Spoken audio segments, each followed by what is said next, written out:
Tick tock, tick tock. That's 3 seconds that have just passed. And in that fleeting moment, 2 tons of plastic waste made its way into the lakes, rivers, and oceans on Earth. Imagine that the plastic, the weight of a Jeep car, plunging into the aquatic systems in every second, in every breath we take. This is a severe crisis that poses a threat to biodiversity and human health. So what is the issue at this moment? Well, according to the United Nations Environmental Program, annually 19 to 23 million tons of plastic waste goes into the aquatic. But if we don't do anything now, then by 2040, this number is estimated to triple. The question that's worth asking now is how on earth does all of this plastic even ends up there? Well, 80% of the plastic comes from land-based sources. It starts from city streets, from overfilled landfills, and from factories that inappropriately dumps plastic. It would then travel a long way to reach a waterway, while wind can transport lightweight plastics such as wrappers and bags. And rivers act as conveyor belts, transporting plastic annually, as you can see from B here, to the ocean, especially from high pollution regions like Africa and Asia. The other 20% comes from marine activities, silent killers called ghost nets. Ghost nets are discarded or lost fishing gear, and they can kill marine mammals by either entangling them or by letting them ingest them. Combined with land-based sources, they have created a huge plastic patch in the middle of the Pacific Ocean called the Great Pacific Garbage Patch. Ghost nets alone account for 46% of this patch, which is around 1.6 million square kilometers large, 100,000 tons in mass, and spans from Japan to the west coast of the US. Microplastics, plastics smaller than 5 millimeters, can also worsen the problem by entering the ecosystem through synthetic textiles and degraded debris. What's even more subtle are those pellets called nurdles. They are raw plastic pellets used in manufacturing, and billions of those spill annually from factories and cargo ships. What's the worst part? They will stay there forever, as they are non-degradable.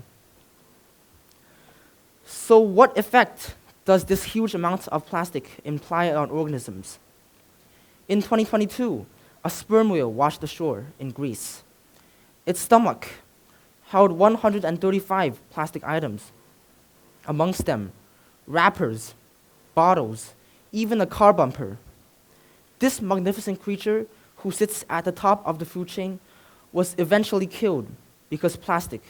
This is not a rare case. A 2023 study found out that 81 out of the 123 known marine mammals have already ingested plastic or have been entangled by them, which can lead to either suffocation or starvation. Another example are sea turtles. A study found out that 52% of all sea turtles have already ingested plastic at least once, and the aftermath is catastrophic.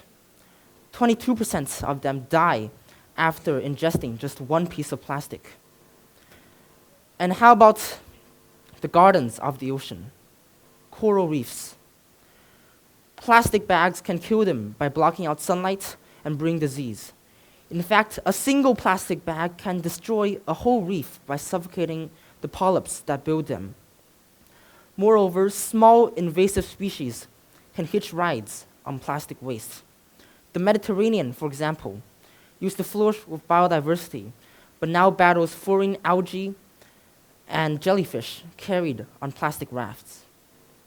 The economic toll for this is staggering. $6 to $19 billion spent each year on tourism losses, fishery collapses, and cleanup costs.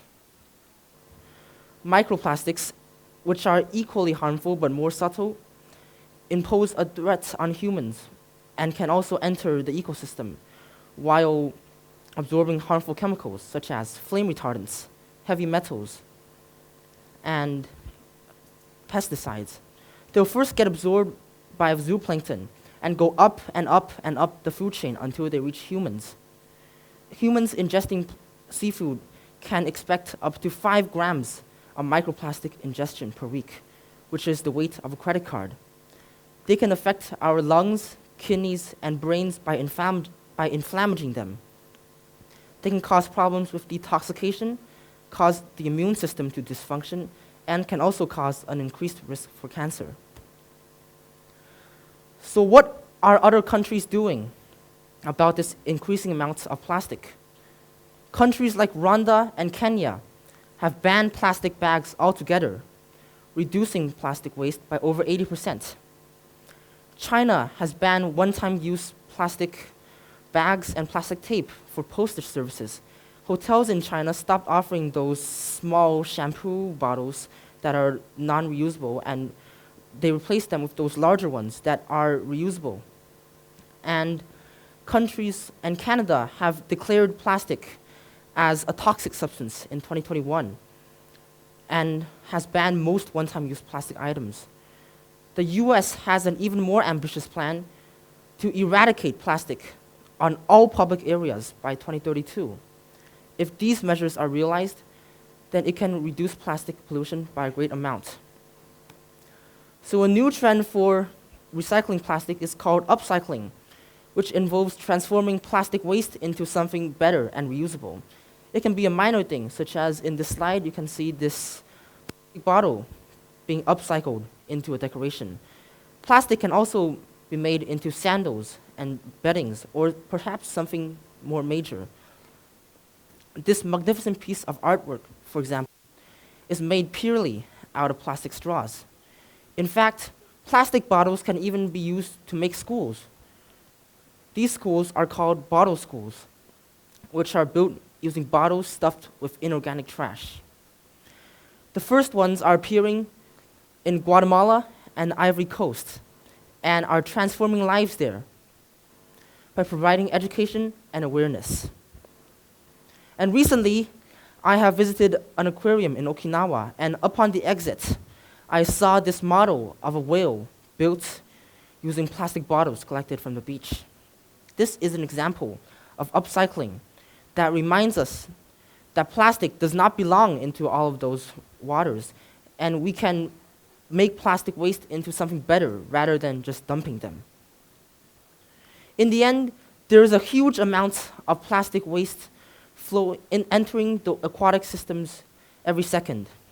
It is not irreversible, though. But if we don't do anything now, then in a decade, the waters will soon be a dumpster. Thank you.